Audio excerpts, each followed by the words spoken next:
வட இந்தியாவிலிருந்து சாலைகள் போட வந்தார்கள், பொறுத்துக் கொண்டோம். கட்டடங்கள் கட்ட வந்தார்கள், பொறுத்துக் கொண்டோம். கடைகளில் வேலைக்கு வந்தார்கள், பொறுத்துக் கொண்டோம். பானிபூரி, பேல்பூரி விற்க வந்தார்கள், பொறுத்துக் கொண்டு வாய்ப்பிழந்து வாங்கி தின்றோம். தமிழர்களை ஏமாற்றி குறுக்கு வழியில் மத்திய அரசு பணிகளில் வந்தார்கள், பொறுத்துக் கொண்டோம்.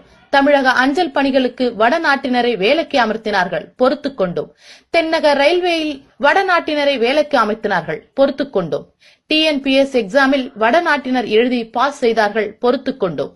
BHEL திருச்சியில் 2000 வடநாட்டினரை வேலைக்கு அமர்த்தப்பட்டனர், பொறுத்துக் கொண்டோம். கோல்டன் ராக் ரயில்வே ஒர்க் ஷாப்க்கு வடநாட்டினரை வேலைக்கு அமர்த்தினார்கள், பொறுத்துக் கொண்டோம். SBIயில் வேலையில் சேர்வதற்கு முன்னேறிய ஜாதியினர் கட் ஆஃப் மார்க் 28% என்றார்கள், பொறுத்துக் கொண்டோம். தமிழருடைய கச்சத்தீவை வட இந்தியர்கள் இலங்கைக்கு கொடுத்தார்கள், பொறுத்துக் கொண்டோம்.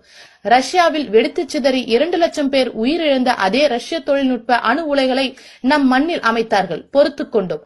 தமிழரின் விவசாயத்தை அழிக்கும் கெயில் குழாய் பாதிப்பு, பொறுத்துக் கொண்டோம். நம் சுற்றுச்சூழலை முற்றிலும் அழிக்கும் நியூட்ரினோ ஆராய்ச்சி, பொறுத்துக் கொண்டோம்.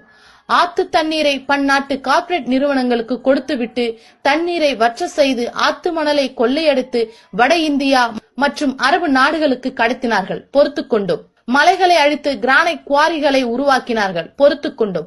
ஆந்திராவில் நம் தமிழர்களை கொன்றார்கள், பொறுத்துக் கொண்டோம். கர்நாடகாவில் தமிழர் சொத்துக்களை அழித்தார்கள், தமிழர்களை அடித்து விரட்டினார்கள், பொறுத்துக் கொண்டோம். முல்லை பெரியாறில் தமிழர்களை விரட்டினார்கள், பொறுத்துக் கொண்டோம். இனி நீட் தேர்வு மூலம் இங்குள்ள மருத்துவமனைகளுக்கும் குறுக்கு வழியில் இந்திக்கார மருத்துவர்கள் வர உள்ளார்கள், பொறுத்துக் கொள்வோம். இன்று தமிழக மாணவர்களுக்கு திறமை குறைந்துவிட்டது என்று பாஜக கட்சியினர் சொல்கின்றார்கள். நாளை தமிழர்களுக்கும் தமிழ் படிக்கவே தகுதியில்லை என்று இந்தியை திணித்து தமிழை அழிப்பார்கள், பொறுத்துக் கொள்வோம். தமிழர்கள் அனைவரும் பொறுத்துக் கொள்ள பழகிக் கொள்வோம். நமக்குத்தான் இலவச அரிசியும், பொழுது கழிக்க 100 நாள் வேலையும், களைப்பு நீங்க சாராயமும், திரையில் சினிமாவும், சண்டையிட்டு சாக சாதியும் எளிதாக கிடைக்கின்றதே. இப்படிக்கு சாதி மதத்தால் பிளவுபட்டு வரலாற்றின் வீரத்தையும் மானத்தையும் இழந்து அழிவின் விளிம்பில் நிற்கும் நாதியற்ற தமிழினத்தின் மக்களில் ஒருவன் நான்.